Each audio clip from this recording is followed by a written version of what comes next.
Most of us go through life trying to do our best at whatever we do, whether it's our job, family, school, or anything else. I feel that way. I try my best. But some time ago, I came to a realization that I wasn't getting much better at the things I cared most about, whether it was being a husband, or a friend, or a professional or teammate. And I wasn't improving much at those things, even though I was spending a lot of time working hard at them.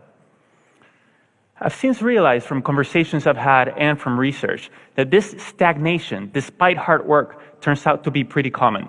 So I'd like to share with you some insights into why that is and what we can all do about it. What I've learned is that the most effective people and teams in any domain do something we can all emulate. They go through life deliberately alternating between two zones, the learning zone and the performance zone. The learning zone is when our goal is to improve. Then we do activities designed for improvement, concentrating on what we haven't mastered yet, which means we have to expect to make mistakes, knowing that we will learn from them. That is very different from what we do when we're in our performance zone, which is when our goal is to do something as best as we can, to execute. Then we concentrate on what we have already mastered and we try to minimize mistakes. Both of these zones should be part of our lives, but being clear about when we want to be in each of them, with what goal, focus, and expectations, helps us better perform and better improve. The performance zone maximizes our immediate performance, while the learning zone maximizes our growth and our future performance. The reason many of us don't improve much, despite our hard work, is that we tend to spend almost all of our time in the performance zone. This hinders our growth, and ironically, over the long term, also our performance. So what does the learning zone look like? Take Demosthenes, a political leader and the greatest orator and lawyer in ancient Greece. To become great, he didn't spend all his time just being an orator or a lawyer, which would be his performance zone, but instead he did activities designed for improvement. Of course, he studied a lot. He studied law and philosophy with guidance from mentors, but he also realized that being a lawyer involved persuading other people, so he also studied great speeches and acting. To get rid of an odd habit he had of involuntarily lifting his shoulder, he practiced his speeches in front of a mirror, and he suspended a sword from the ceiling so that if he raised his shoulder, it would hurt. To speak more clearly despite a lisp, he went through his speeches with stones in his mouth. He built an underground room where he could practice without interruptions and not disturb other people. And since courts at the time were very noisy, he also practiced by the ocean, projecting his voice above the roar of the waves. His activities in the learning zone were very different from his activities in court, his performance zone. In the learning zone, he did what Dr. Anders Ericsson calls deliberate practice. This involves breaking down abilities into component skills, being clear about what sub-skill we're working to improve, like keeping our shoulders down, giving full concentration to a high level of challenge outside our comfort zone, just beyond what we can currently do, using frequent feedback with repetition and adjustments, and ideally engaging the guidance of a skilled coach, because activities designed for improvement are domain-specific, and great teachers and coaches know what those activities are and can also give us expert feedback. It is this type of practice in the learning zone which leads to substantial improvement, not just time on task, performing. For example, research shows that after the first couple of years working in a profession, performance usually plateaus. This has been shown to be true in teaching, general medicine, nursing, and other fields. And it happens because once we think we've become good enough, adequate, then we stop spending time in the learning zone. We focus all our time on just doing our job, performing, which turns out not to be a great way to improve.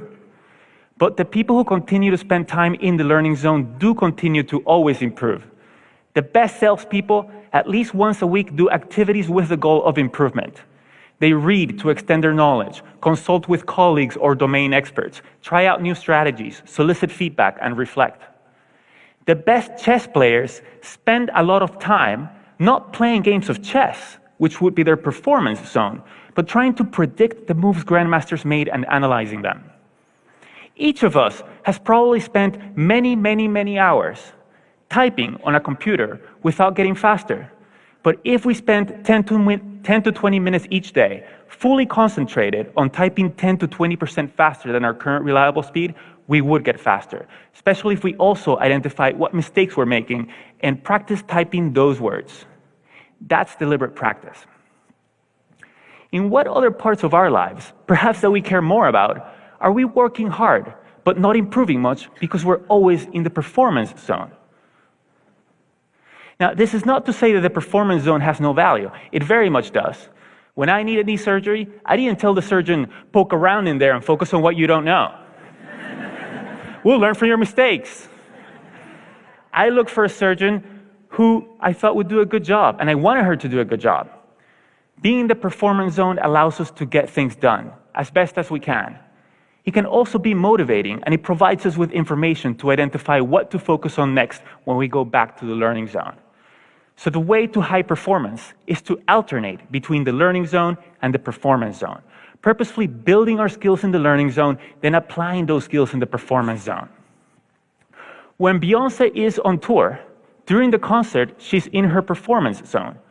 But every night when she gets back to the hotel room, she goes right back into her learning zone.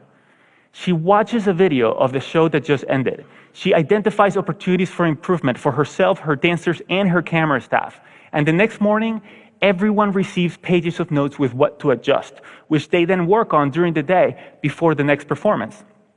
It's a spiral to ever-increasing capabilities, but we need to know when we seek to learn and when we seek to perform. And while we want to spend time doing both, the more time we spend in the learning zone, the more we'll improve. So how can we spend more time in the learning zone? First, we must believe and understand that we can improve, what we call a growth mindset.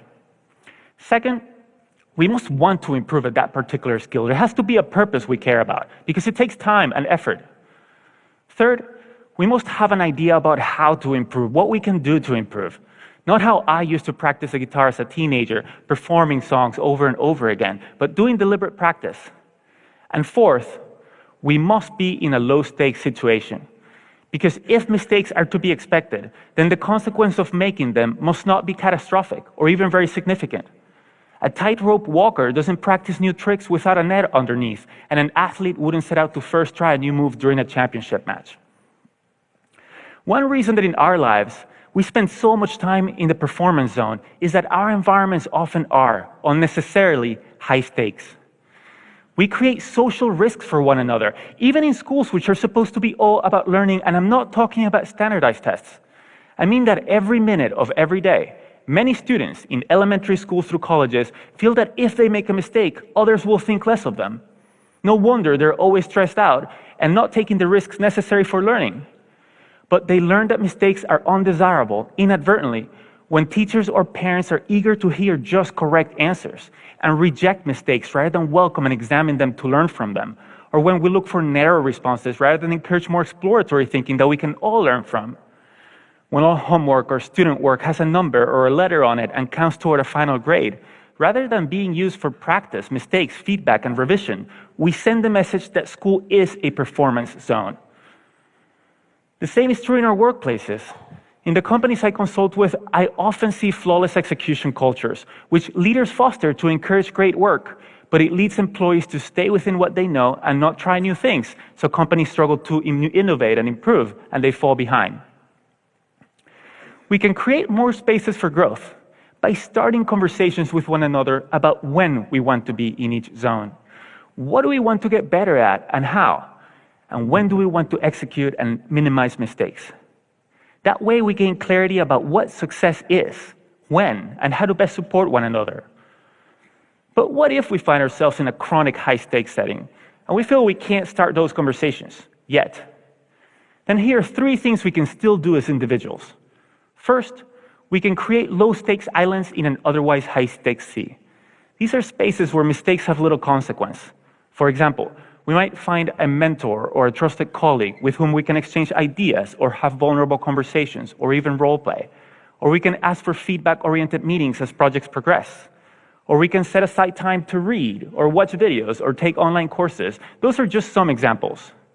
Second, we can execute and perform as we're expected. but then reflect on what we could do better next time, like Beyoncé does, and we can observe and emulate experts. The observation, reflection, and adjustment is a learning zone.